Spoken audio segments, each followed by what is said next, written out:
Ang isa nating circuit breaker is pwede natin to gawing dalawang circuit breaker. So, applicable lamang ito kapag live to neutral yung supply natin sa bahay. Kapag line to line, hindi pwede ito. So, para lang to sa live to neutral kasi pwede natin to gawing line to ground wiring connection.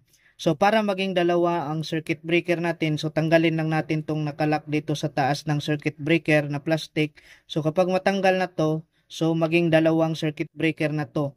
So itong circuit breaker na to para to sa lightings at yung isa naman is para sa outlet. So pwede natin paghiwalayin yung mga ilaw at outlet natin gamit yung isang circuit breaker. So ito naman ang wiring diagram natin. So live to neutral yung kailangan natin na supply dito. So makikita nyo dito, ito yung circuit breaker natin para sa lightings at isa naman circuit breaker para sa outlet.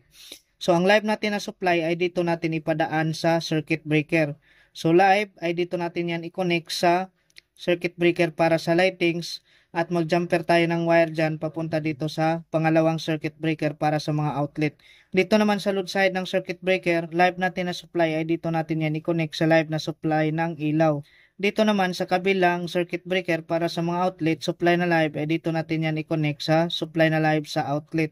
So ito na yon ang neutral natin, hindi natin yan pinadaan sa circuit breaker dahil line to ground yung connection na wiring natin dito.